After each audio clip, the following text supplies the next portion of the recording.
Helios capital के founder और fund manager Sameer Arora ने मनी कंट्रोल से हुई बातचीत में कहा कि इकोनॉमी और स्टॉक मार्केट एक दूसरे से बहुत नजदीकी से नहीं जुड़े हैं। ऐसे में आर्थिक सुधारों का बाजार पर कोई बड़ा असर नहीं देखने को मिलता।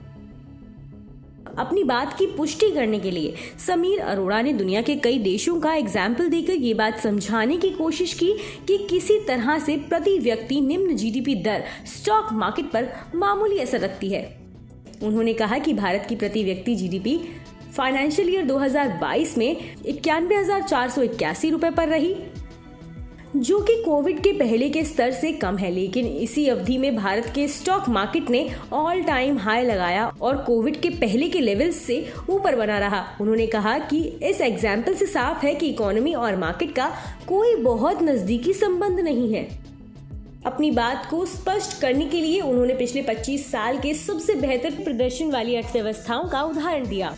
उन्होंने कहा कि इन देशों के इकोनॉमी के इंडिकेटर्स मजबूत रहे, लेकिन उनके बाजार का प्रदर्शन कमजोर रहा। उन्होंने इस बातचीत में आगे कहा कि ग्रोथ और पर कैपिटा इनकम के लिहाज से चीन की इकोनॉमी सबसे बेहतर रही। वहां इस अवधि में बाजार में 1% प्रति वर्ष की ग्रोथ देखने को मिली है। वहीं साउथ कोरिया और ताइवान की प्रति व्यक्ति जीडीपी अच्छी रही, लेकिन उनके बाजार का प्रदर्शन भारत के बाजार से कमजोर रहा। साउथ कोरिया की प्रति व्यक्ति जीडीपी दिसंबर 2021 में $34,983 के आसपास थी।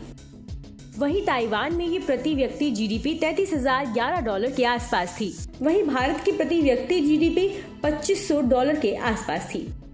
समीर अरोड़ा ने इस बातचीत में आगे कहा कि मैं ये नहीं मानता कि इकोनॉमी सुधार से बाजार में कोई तेजी आती है। तमाम रिफॉर्म्स ऐसे हैं जिनसे इकोनॉमी को हेल्थ मिली है, लेकिन बाजार को कोई असर नहीं पड़ा। उन्होंने एक एग्जाम्पल देते हुए बताया कि भारतीय सरकार ने तमाम सेक्टर्स में एफडीआई को मंजूरी दे दी।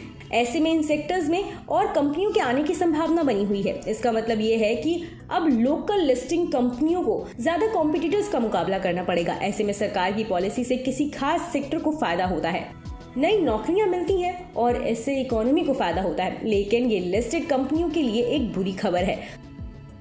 अब इन कंपनियों को नए और ज्यादा कुशल कॉम्पिटिटर्स का सामना करना पड़ सकता है, जिनसे उनकी कमाई पर असर पड़ सकता है। बता दें कि मनी कंट्रोल पर दिए गए विचार एक्सपर्ट्स के अपने निजी विचार होते हैं। वेबसाइट या मैनेजमेंट इसके लिए उत्तरदायी नहीं है। यूजर्स को मनी कंट्रोल की सलाह है कि कोई भी निवेश निर्णय लेने से पहले सर्टिफाइड एक्सपर्ट की सलाह लें।